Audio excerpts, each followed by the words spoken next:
Inorix Hôtel sont heureux de vous présenter le Digital JT. Inorix Hôtel sont partenaires d'une sécurité globale. Bonjour à toutes et à tous, bienvenue dans ce nouveau Digital JT d'Agora News Sécurité. Bonjour Patrick.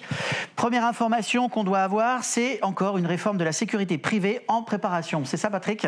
Oui, alors c'est la proposition de loi numéro 3452 qui a été concoctée par les députés Alice Thourot et Jean-Michel Fauvergue qui modifie une précédente proposition déposée en janvier dernier.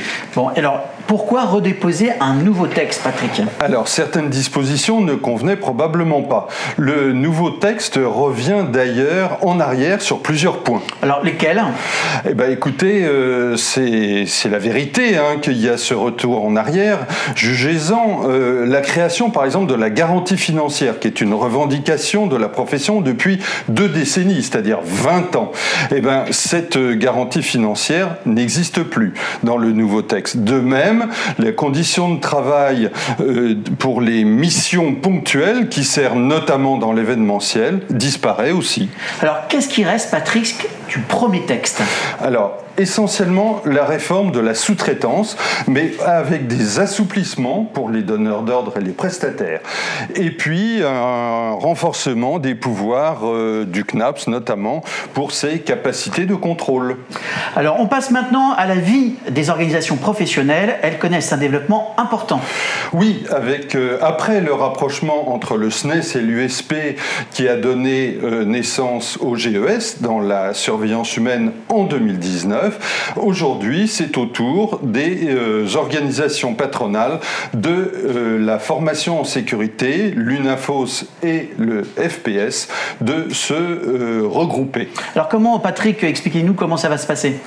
Alors, un peu à l'image du processus qui avait été engagé voici 2 ans par le SNES et l'USP, je m'explique, Mickaël, comme dans la surveillance humaine à l'époque, un comité de rapprochement va être créé afin d'examiner les modalités de création de la future entité, c'est-à-dire définir la gouvernance, les structures, les finances, le nom, etc.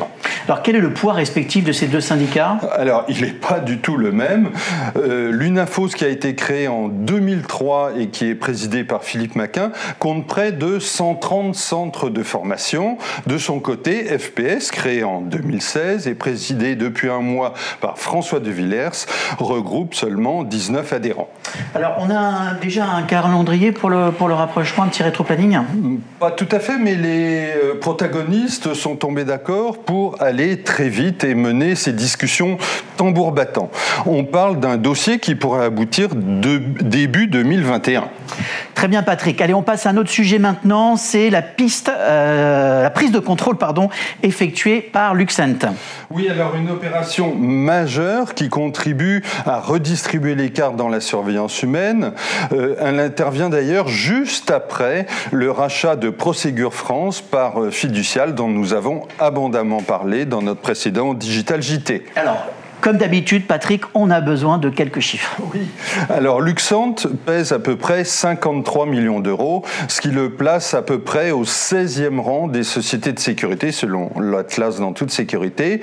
Et donc, il a pris le contrôle d'Octopus Sécurité, une entreprise plus grosse qu'elle, puisqu'elle fait à peu près 71 millions d'euros de chiffre d'affaires, se plaçant au 13e rang. Donc, en 2020, la nouvelle entité devrait figurer à peu près au 6e ou 7e rang de la profession de la surveillance humaine. Alors quelles sont, Patrick, les ambitions de cette nouvelle organisation, de cette opération ? Oui, alors l'ambition, c'est faire jouer les synergies à fond. Les 2 entreprises sont en effet parfaitement complémentaires sur le plan géographique et en ce qui concerne leur portefeuille de clients.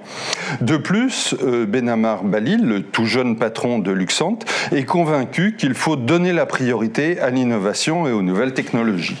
Allez, on passe maintenant au volet international qui est à chaque fois très dense, Patrick. Oui, Alors, 3 événements importants. Tout d'abord, le rachat par Securitas de Stanley Electronics dans 5 pays, dont l'Allemagne, la Suisse et le Portugal. Un volume d'affaires d'à peu près 85 millions de dollars. Alors Patrick, quelles sont les conclusions que vous tirez de tout ça? Alors, 2 enseignements. Tout d'abord, Securitas met les bouchées doubles pour rattraper son retard dans la sécurité électronique. De son côté, Stanley, qui est un groupe industriel diversifié, fait le tri dans ses actifs, car la sécurité est sa division qui génère la marge la plus faible.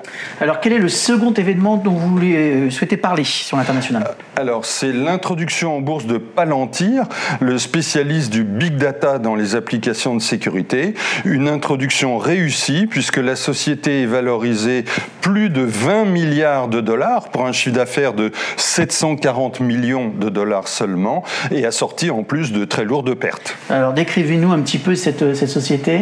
Alors elle est mystérieuse, c'est le moins qu'on puisse dire. Il faut savoir qu'elle a été financée à ses débuts par la CIA. Elle a travaillé dans l'ombre pour la plupart des agences gouvernementales américaines, comme le FBI, la NSA, la CIA évidemment, l'US Air Force, etc. On raconte que c'est grâce à ces algorithmes que les États-Unis ont retrouvé la trace de Ben Laden afin de l'éliminer. Alors Patrick, maintenant la troisième opération dont vous souhaitiez nous parler. Alors cela devient une histoire à épisodes, le projet de rachat de G4S par GardaWorld. Le groupe canadien qui avait approché G4S en juin dernier a désormais lancé une offre ferme de rachat à 3 milliards de livres. Elle a été une nouvelle fois repoussée par le groupe britannique qui l'a qualifiée de hautement opportuniste pour un prix nettement en dessous de la valeur de l'entreprise. On murmure qu'Allied Universal, qui est le numéro 1 américain du gardiennage, pourrait faire une contre-offre. Donc merci Patrick, affaire à suivre. C'est la fin de ce Digital JT d'Agora News Sécurité. On se retrouve très prochainement pour un nouveau Digital JT. Un grand merci Patrick, au revoir à toutes et à tous. Au revoir Mickaël. Inorix et Sotel vous ont présenté le Digital JT. Inorix et Sotel sont partenaires d'une sécurité globale.